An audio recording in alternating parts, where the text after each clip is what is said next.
So much. Deputy Speaker, women's economic empowerment is one of the issues that I care about and have cared about for many years. I have been searching everywhere for silver bullets to close that gap once and for all.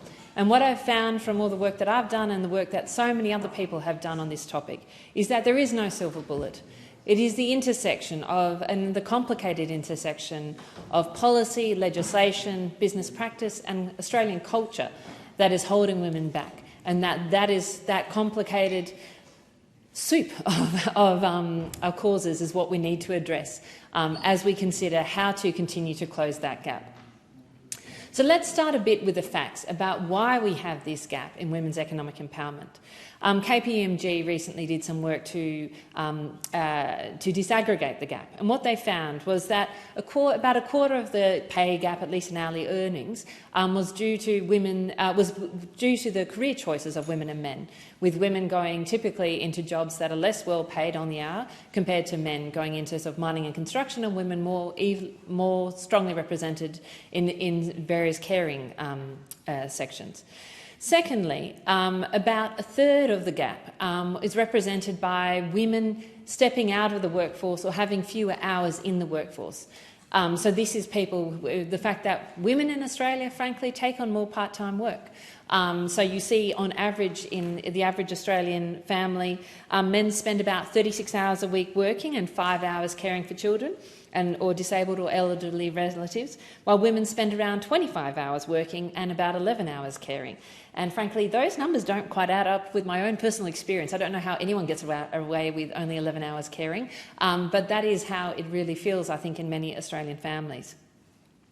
There's a third gap, or sort of explainer of the gap, which is around the age of women in the workforce compared to men, with women typically being younger in the workforce than men, so they're on the hourly basis they're being paid less. And finally, and probably most concerningly, there's a third gap, which is about a third of the difference, about 36% of the gap between men and women's pay, which is put down to gender discrimination. It's other. It can't be explained by career choices. It can't be explained by years in the workforce. It is basically just the gap that you get for being a woman that can't be explained by anything else.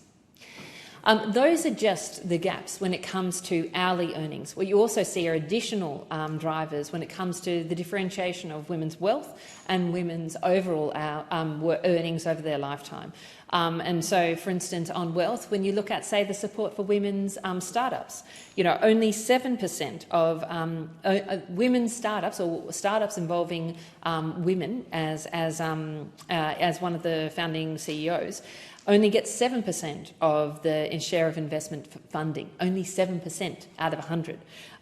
Women currently are only 6% of Australians' ASX 300. You can see opportunities to build wealth are reduced with women.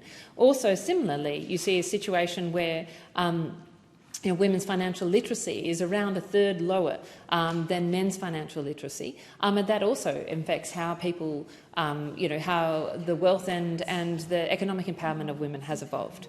So we have all these different challenges that women in this country experience in terms of getting to that economic empowerment.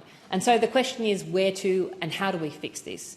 I do want to acknowledge what the government has done in terms of stepping up on women's economic empowerment. I think that, frankly, this has been a key priority of the government, and I want to particularly acknowledge the work that they have done on childcare and paid parental leave, including making parental leave more shared between men and women. But if I was going to pick one thing to focus on even further, that's what I would be focusing on. How do you share the caring more? Because currently women have a 55%, what they call women mother's tax, because motherhood penalty, where women's earnings are reduced by 55% in the first 5 years after parenthood, while men's, when they join the parenting lot, aren't reduced at all. I think then the other key areas that we need to continue to focus on are childcare, how to reduce the cost and increase the availability, how do we work with women around career choices, and how do we improve financial literacy.